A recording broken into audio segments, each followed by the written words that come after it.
Fala, refrigerista, vai tudo bem com você? Eu espero que sim. Se você é técnico de ar-condicionado, iniciante ou já trabalha há algum tempo, mas você percebe que precisa melhorar muito seus conhecimentos no que se diz respeito a placas de ar-condicionado inverter, ao sistema inverter, ao sistema eletrônico de ar-condicionado inverter, eu tenho certeza que esse vídeo vai te ajudar muito.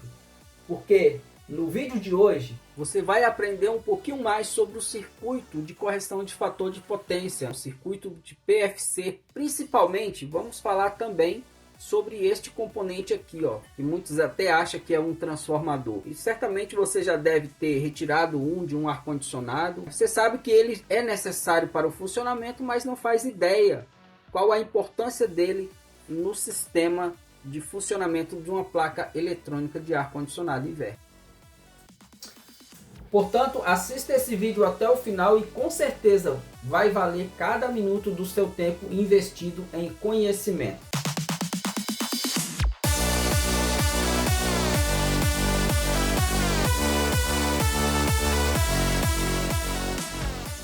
Bom, pessoal, então vamos lá, né? Vou criar aqui um desenho do zero para talvez esse vídeo fique um pouquinho longo, mas para quem está buscando conhecimento já entendeu que é assim mesmo, né? Não dá para aprender algo em 2, 3 minutos. O primeiro componente que eu vou desenhar aqui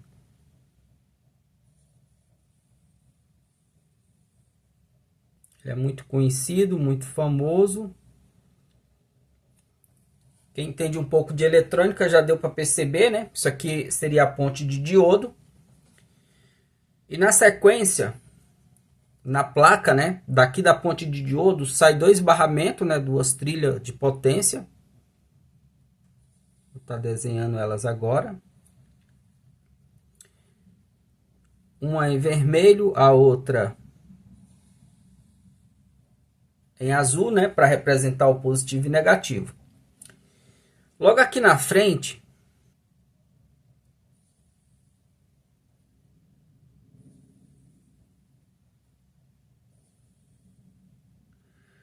eu vou estar desenhando o banco de capacitor.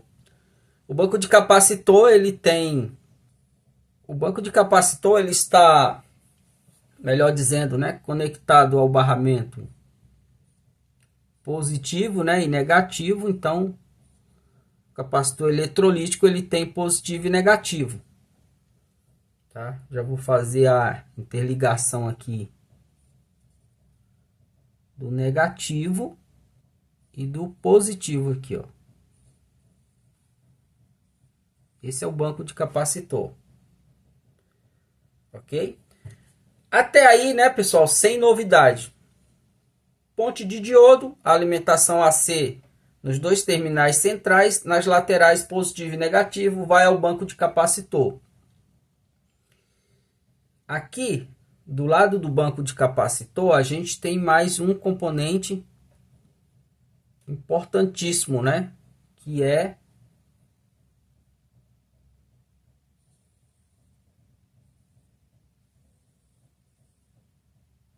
não vou desenhar todos os terminais, mas para quem já entende um pouco já sabe que o IPM ele tem vários terminais, geralmente são 23, né? Mas estou desenhando aqui só os principais, tá? Só representativo mesmo. E logo abaixo dele vou estar desenhando um outro componente importantíssimo que já dá para entender do que se trata, né? O nome desse componente aqui é IPM. Vou até colocar a descrição dos componentes. IPM. Legal. Vou estar alimentando o IPM. Daqui, ó.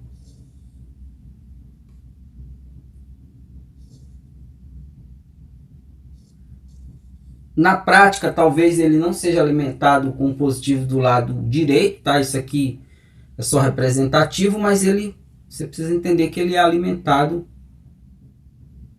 com positivo e negativo, tá? Então temos aqui, ó, ponte de diodo, banco de capacitor. Deixa eu só colocar aqui positivo, positivo, positivo. Legal. O outro lado é o negativo. Então nós temos aqui, ó, ponte de diodo, capacitores, IPM e compressor. Já temos 4 componentes aqui. Até agora sem nenhuma novidade, tá? Fonte de alimentação, tudo ok. Geralmente aqui em cima do IPM precisa ter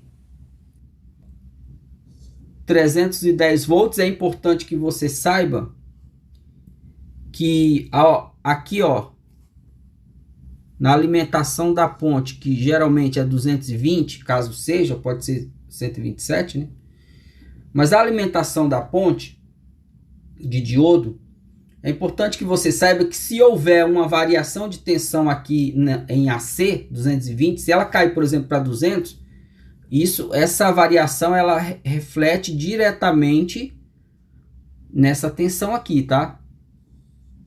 Nos 310, não tem como ela manter estabilizado, porque o banco de capacitor aqui, né, nesse caso o C1, C2 e C3, há casos que só tem a placa que só tem 2 capacitores, outros tem 3, outros tem 6, 8, tá? Isso aí vai depender do projeto. A questão é que o IPM precisa sempre estar alimentado com 310 volts. Existe uma tolerância, tá? Geralmente eles falam de 298 a 310, mas como eu já disse, se essa tensão aqui AC variar para mais ou para menos, vai refletir na tensão DC, tá? É importante que se saiba disso. Tá, até aí sem novidade, né, pessoal? Tudo certo, tudo tranquilo. Eu vou inserir mais um componente aqui, ó, na linha DC, que vai fazer toda a diferença, tá? Vou estar desenhando ele exatamente aqui, ó. Desenhar ele de amarelo. Isso. Agora eu vou reconectar o barramento de potência novamente. Só que dessa vez ele vai fazer isso aqui, ó.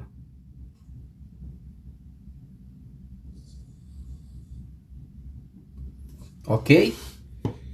Ainda não temos nenhuma novidade aí. A única coisa que aconteceu é que esse componente aqui, o nome dele é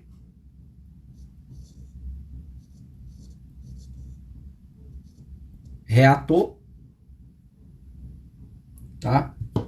Esse componente até agora nenhuma novidade, né? A corrente está vindo aqui normalmente, né? Passando através dele, indo para o banco de capacitor, tá? Até aí tudo ok. Isso. Até aí sem novidade, né, pessoal? Agora, uma informação importante sobre o compressor, que talvez você não saiba. O compressor, ele tem 3 níveis de rotação. Ele trabalha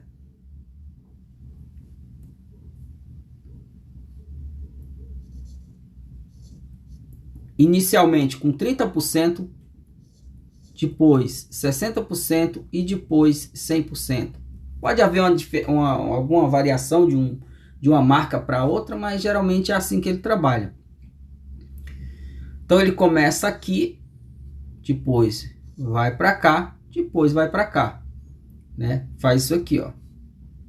É o que chamamos de rampa de aceleração. Ah, o compressor não está subindo a rampa ou não está descendo a rampa. É isso. E quando esse compressor está subindo a rampa, acontece algo interessante e muito normal até em circuitos elétricos diversos, AC e DC. O que é? Queda de tensão, tá? Principalmente, dependendo da região, às vezes a queda de tensão já acontece naturalmente, igual eu falei. Se esse 220 oscilar, aqui os 310 vai oscilar também, tá? Vai subir e vai descer, de acordo com a alimentação da entrada. Imagine você que uma hora dessa AC está 200 volts ao invés de 220, então aqui não teria 310, aqui teria menos ainda. Quando esse compressor começar a rampear, acelerar, ele vai ter uma queda de tensão e os capacitores não vão dar conta disso, porque o capacitor, ele não é um gerador de tensão, né? Ele é um armazenador de cargas, né? Agora, esse componente aqui, ele tem um efeito, acontece nele um efeito muito interessante quando há uma variação de tensão, né, nos seus terminais, tá? É necessário falar, para a gente se aprofundar mais sobre essas variações de tensões aí. Existem duas leis aí, quando o assunto é grandezas elétricas, que uma delas é lei de Faraday, vocês podem estudar isso depois, caso queira, e lei de Lenz. Beleza? O que essas duas leis falam? Esses são dois caras, tá? Muito inteligentíssimos que descobriram, fizeram várias descobertas aí no passado. Eles dizem o seguinte: sempre que um indutor for atravessado por uma tensão, uma corrente, e houver uma variação, esse indutor é criado nele um campo magnético crescente. Tá? O campo magnético. Então, se tem variação aqui, o campo magnético vai crescendo. Se não tem variação, se a tensão está estabilizada, nada acontece. Simplesmente, né, a tensão que entra aqui, sai aqui de boa e nada acontece. Tá bom? Só se houver variação, né? Se a oscilação, se subir, descer, tá? Legal. Até aí tudo certo. Eu vou estar inserindo aqui um outro componente importantíssimo, ó. Vou estar pegando uma derivação daqui, ó. Tô fazendo isso aqui tudo no improviso, tá? Ó, vou pegar uma variação desse ponto aqui até aqui, porque aqui vai entrar um outro componente importantíssimo. Vou estar até desenhando ele de amarelo. Aqui, ó.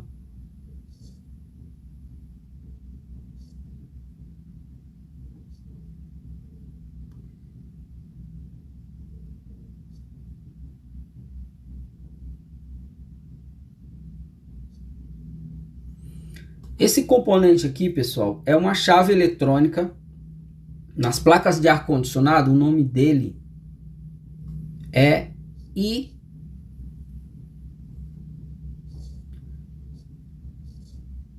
IGBT. Tá? Uma chave eletrônica. Para que ele possa conduzir, é necessário que aqui no seu terminal gate, que fica logo aqui, ó. Gate, aqui é coletor e aqui é emissor. Para que ele possa conduzir, é necessário que no seu terminal gate, melhor dizendo, seja alimentado com uma tensão de 5 volts. E daqui, ó, ele vai vir diretamente ao terra, ao GND, tá? Desse GND, dessa ponte de diodo aqui, ó, tá? No negativo, tá? Aí alguém pode falar assim, ué, mas se ele conduzir, ele vai pegar o negativo e curto-circuitar aqui no barramento positivo, né? O estouro vai ser grande, imediato. Sim, verdade. Seria, né? Seria caso não houvesse esse camarada aqui, né? Inclusive, já vou deixar aqui uma dica bônus para vocês. Caso você queira, sei lá, uma hora dessa, vou montar aqui as duas placas numa bancada. Que eu quero ver esse compressor funcionando, mas eu não tenho um reator. Mas eu ouvi dizer que eu posso fazer um jumper no lugar do reator. Não faça isso se a sua finalidade é fazer o compressor funcionar, porque se geralmente só tem um circuito de PFC em ar-condicionado acima de 12.000 BTUs, tá? Mas se for o caso e esse compressor entrar e o IGBT começar a fazer o seu trabalho, aí sim vai ter um estouro aqui, tá? Porque aqui vai estar um jump e você literalmente vai estar colocando, né, o potencial negativo em curto com o potencial positivo. Ah, mas e por que que não acontece isso? Por causa do reator, tá? Aqui eu vou estar desenhando um outro componente. Aqui, ó.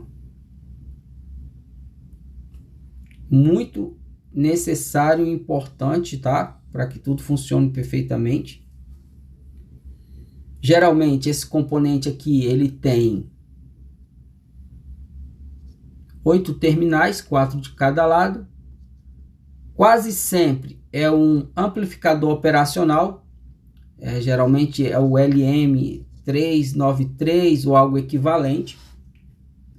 Qual que é a função desse aí, Luciano? A função dele é exatamente isso daqui, ó. Vou até desenhar de roxo para ficar estiloso.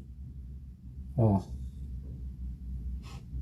A função dele é exatamente essa daqui, ó. Enviar um sinal PWM para o gate do MOSFET aqui, ó. Nível alto, aqui, ó. 1 tá ligado, 0 tá desligado. Nível alto, ele conduz. Nível 0, ele não conduz. E quando ele conduz, ele vai pegar esse potencial aqui, ó, negativo, aqui, ó, e vai trazer ele para cá, ó.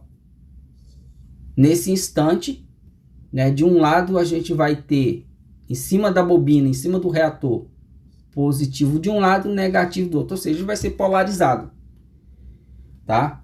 E esses caras aqui, Faraday e Lenz, disse o seguinte, que quando uma bobina é atravessada por uma corrente e há uma variação de tensão, criará-se nela um campo magnético, né, chamado de força eletromotriz. Até aí tudo certo. O fenômeno de fato acontece é quando essa variação cessa, é quando essa corrente é cortada, que é exatamente o que o IGBT faz, né? Aqui, ó. O IGBT estaria bem aqui, ó, e aqui estaria o terra, né? E aqui a gente tem um sinal PWM aqui. Quando ele fecha, polariza. Quando ele corta, acontece um fenômeno chamado de F100. E essa bobina, ela armazena uma tensão além da qual ela está sendo alimentada. Por exemplo, se nesse exato momento que o IGBT conduziu, digamos que é no momento que está uma queda de tensão, mas digamos que ainda tenha, sei lá, 300 volts. Tá? O campo magnético vai crescendo, crescendo. Esses 300 volts, acreditem ou não, mas ele pode chegar até 500 volts. Na hora que o IGBT corta, essa tensão ela pode chegar a 500 volts. É o mesmo que acontece na fonte chaveada, é o princípio de funcionamento da fonte chaveada. Tá? Existe uma bobina que é o transformador chope, pode ser um indutor em alguns outros casos, um CI chaveador, né, oscilador, que simplesmente ele vai ficar cortando, ligando e desligando. Quando ele desliga, esse campo magnético se expande e essa tensão medida, ela pode chegar a quase 500 volts lá no caso. Nesse caso aqui, como esse CI, ó, a função dele é compensar esses 310, né? Vamos imaginar aqui, ó. Cadê? Aqui, ó. Vamos imaginar que nesse exato momento aqui, esses 310, sei lá, está em 300. Vai, como é que esse amplificador operacional sabe exatamente o momento de ligar e desligar o IGBT para poder causar esse efeito no reator, né? No indutor. Ó, eu vou pegar bem daqui, ó.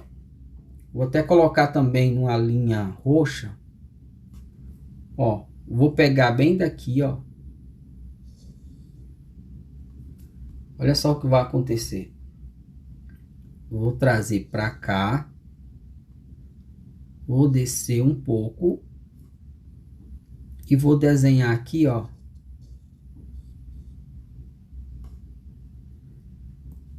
Tá exagerado. Isso.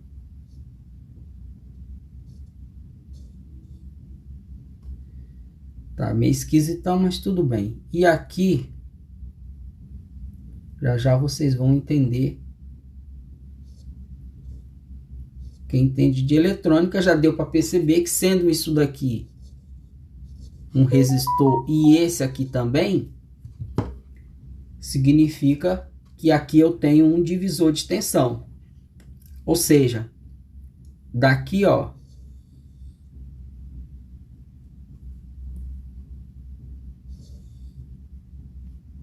tá saindo uma amostra dessa tensão para o microcontrolador. É dessa forma que ele consegue saber exatamente qual a tensão que tem no barramento em cima dos capacitores. Tá? E é dessa forma também que ele consegue acionar o gate do IGBT na frequência necessária, no tempo necessário para que o reator possa gerar essa tensão extra, que essa tensão extra, quando ele é desligado, conforme já falado, vai somar com essa tensão que está baixa aqui no banco de capacitores, para que ela volte, né, aqui, ó, para que ela volte para os 310 volts necessário para o perfeito funcionamento. Tá? Isso daí é o circuito de correção de fator de potência, o circuito PFC das placas eletrônicas de ar-condicionado inverter. Ok? Detalhe importante, pessoal. Ah, Luciano, se eu pegar o multímetro, eu consigo pegar essa variação? Não consegue. Porque isso aí acontece tudo em tempo real. Por exemplo, não é possível você colocar o multímetro aqui no barramento e ver que caiu de 310 para 300 e aí de repente você vê essa tensão subindo gradativamente. Isso não é possível porque o próprio amplificador, ao ficar monitorando essa tensão, ele age instantaneamente. Tá? Baixou alguns milivolts, ele já começa a trabalhar para sempre manter essa tensão aqui estabilizada. Agora ele tem limite. Tá? Esse circuito de correção de fator de potência ele tem limite. Porque igual eu falei, se essa tensão aqui cair demais, né, como eu já disse no início, os fabricantes falam que a tensão ela precisa estar de 198 a 240 volts, mas isso aqui caiu abaixo de 198, né, isso aqui vai ter um limite também. Ele não vai conseguir corrigir essa tensão, né, para esse nível, uma diferença tão grande. Daí entra um código de erro, né, o IPM é bloqueado, né, é desligado e entra um código de erro de subtensão, né, tensão baixa no DC-Link, tensão baixa no IPM, tá? Ou sobre tensão tem um outro circuito, né, que monitora essa tensão aqui, ou geralmente pode ser usado o mesmo aqui, né, esse mesmo aqui que está trazendo desse ponto aqui que eu conectei. Esse mesmo LM393, internamente ele tem vários circuitos, né, e comparadores, que ele também tem um outro circuito que ele fica monitorando, né, tensão baixa, tensão alta, tá? Então por isso que às vezes até é meio confuso, pode dar, tem placa que vai dar erro de PFC, tem outras que vai dar tensão baixa no DC-Link, né, vai de cada fabricante, mas é exatamente isso que acontece, a estrutura do circuito é essa daqui, não simples assim, tá? Não é tão enxuto assim não, né? Obviamente a gente, para analisar esse circuito de PFC, você vai ter vários capacitores, capacitores filtro, né? Capacitores SMD, você vai ter há casos que pode ter transistor, pode ter diodos de proteção, enfim, não é tão simples assim, tá? Os resistores estão sem valores também, geralmente que não são só 2 resistores, às vezes tem 3 resistores em série de 450k ohm, né? E depois tem mais um outro, porque essa tensão aqui, ó, que é 310, ela não pode chegar aqui nesse CI 310, aqui ela chega com 1,5 volt. Então tem vários divisores de tensões aí, queda de tensão para poder, é só uma amostra que ela precisa, tá? Para poder fazer esse ajuste aí, tá? Então, erro de PFC geralmente pode ser o reator, os terminais podem estar queimados, pode ser o IGBT que deu problema, geralmente ele entra em curto, né? Quando ele entra em curto, aí sim ele geralmente queima fusível, enfim.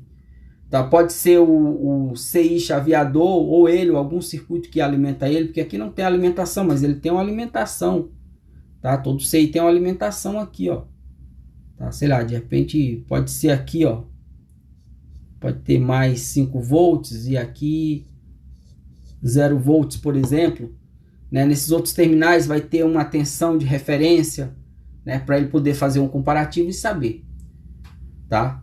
Então é isso, pessoal. Aqui eu acho que nessa parte de desenho não tem mais o que falar, né, somado ao que já foi mostrado na placa, beleza? E se você gostou desse vídeo, se isso acrescentou alguma coisa aí no teu conhecimento, já deixa aquele like, se inscreve no canal, não deixe de passar no meu site, lucianofreitascursos.com.br, tá? Tem 8 cursos profissionalizantes lá, de repente um deles é o que está faltando para dar uma alavancada aí no teu faturamento, dar uma melhorada no teu conhecimento, né? Já trabalha com instalação, mas sofre muito porque não entende de eletrônica, de ar-condicionado, você pode se especializar nisso. Só faço instalação residencial, mas gostaria de pegar piso teto, cassete.